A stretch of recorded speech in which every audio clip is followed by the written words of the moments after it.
Om Swastiastu. Terima kasih kepada Bapak dosen pembimbing atas waktu dan kesempatannya. Mohon izin untuk memperkenalkan diri terlebih dahulu. Perkenalkan, nama saya Niko Mangsita Damayanti Sutika. Saya dari Prodi Pendidikan Guru Sekolah Dasar, Rombel 21 Agama Hindu. Pada kesempatan yang baik ini, saya akan melakukan presentasi mengenai pertanyaan-pertanyaan yang telah diberikan. Baik, untuk mempersingkat waktu, saya akan mulai presentasi ini.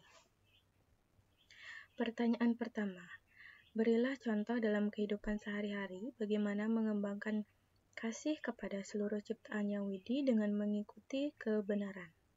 Salah satu pengembangan kasih kepada seluruh ciptaan yang widi dengan mengikuti kebenaran, yaitu dengan menjalankan Trihita Karana. Pawongan menjelaskan hubungan antara manusia dengan manusia yang lain. Hubungan antar manusia harus diatur dengan dasar saling asah, asih, dan asuh, yang artinya saling menghargai, saling mengasihi, dan saling membimbing. Hubungan antar keluarga di rumah harus harmonis, begitu pula juga di masyarakat. Hubungan ini akan menciptakan keamanan dan kedamaian lahir batin di masyarakat.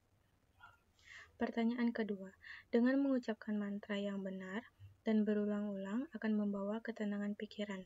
Jelaskan mengapa hal itu bisa terjadi.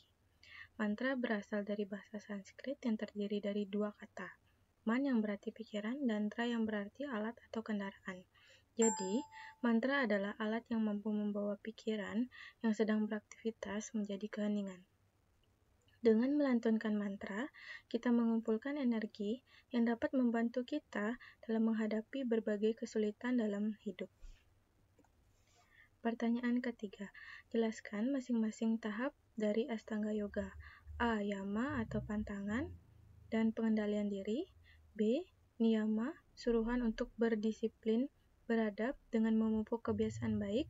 C. Asana, suatu cara atau sikap duduk yang baik dan sempurna. D. Pranayama, pengaturan nafas atau pengambilan nafas keluar masuk paru-paru melalui lubang hidung dengan tujuan menyebarkan prana atau energi ke seluruh tubuh. E.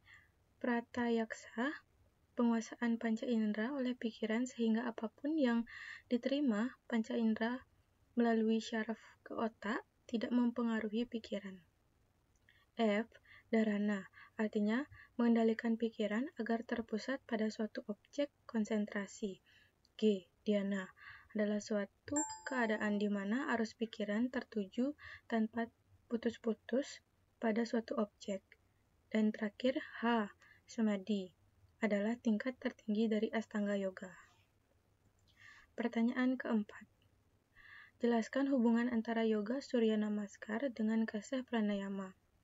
Berikan contoh pranayama yang cocok untuk asanas tersebut, kesehatan badan dan pikiran, dan gambarkan rangkaian yoga Surya Namaskar yang Anda ketahui dan apa maknanya. Yoga Surya Namaskara adalah salah satu dari banyak yoga yang mampu meningkatkan dan menjaga kesehatan mental maupun fisik. Hubungan yoga Surya Namaskara dengan kasih pranayama yaitu tentang pengendalian nafas. Pada pelaksanaan pranayama, diwajibkan untuk melakukan pengendalian pernafasan yang baik agar dapat melakukan yoga dengan baik pula.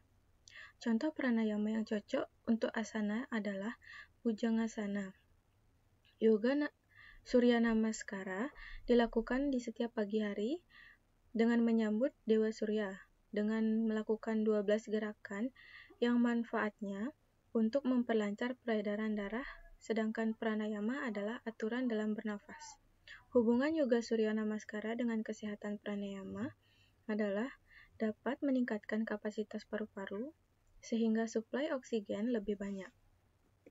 Pertanyaan kelima, ide Sangya Widi Wasa bersifat Vyapi Vyapaka, ada di mana-mana. Jelaskan bagaimana Anda dapat membuktikan bahwa Tuhan itu ada di mana-mana. Vyapi Vyapaka adalah keberadaan Tuhan atau ide Sangya Widi Wasa ada di mana-mana, yang memiliki sifat ringan dan halus. Beliau dapat merubah diri menjadi sekecil-kecilnya sehingga dapat meliputi dan meresapi semua yang ada di dunia ini. Tuhan dapat disimbolkan bunga teratai yang memiliki arti tidak pernah basah atau kotor. Kita percaya bahwa beliau ada dan meresap di segala tempat di dunia ini. Ide Sang Hyang Widi memiliki kekuatan untuk menciptakan segala yang ada dan tidak ada di dunia ini. Ide Sang Hyang Widi adalah asal mula dari semua yang tercipta di alam semesta. Pertanyaan ke-6. Berilah contoh dalam kehidupan sehari-hari bagaimana mengembangkan kasih dengan mengikuti kebenaran seperti yang diajarkan dalam Bhagavad Gita. Salah satu pengembangan kasih kepada seluruh ciptaan Yang Widi dengan mengikuti kebenaran yaitu dengan menjalankan Trihita Karana. Pawongan menjelaskan hubungan antara manusia dengan manusia lainnya. Hubungan antar manusia harus diatur dengan dasar saling asah, asih, dan asuh, yang artinya saling menghargai, mengasihi, dan membimbing. Hubungan antara keluarga dan juga masyarakat haruslah harmonis. Hubungan baik ini akan menciptakan keamanan dan kedamaian lahir batin di dalam masyarakat. Pertanyaan ke-7.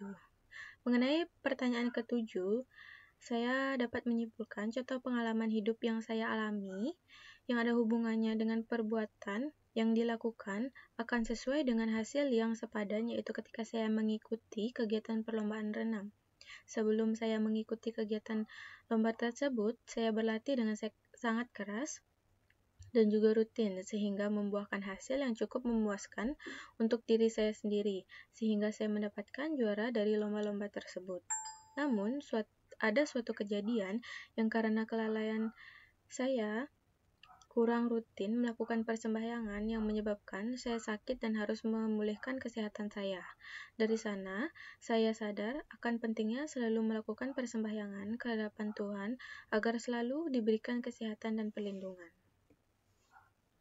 Pertanyaan ke-8. Jelaskan mengapa yoga asanas penting untuk meditasi. Yoga asanas dilakukan secara perlahan-lahan disertai dengan relaksasi dan konsentrasi. Hal ini dilakukan agar sistem internal dan eksternal akan terpengaruh sehingga syaraf, kelenjar, otot, dan organ-organ tubuh bagian dalam dapat berfungsi dengan baik dan sehat.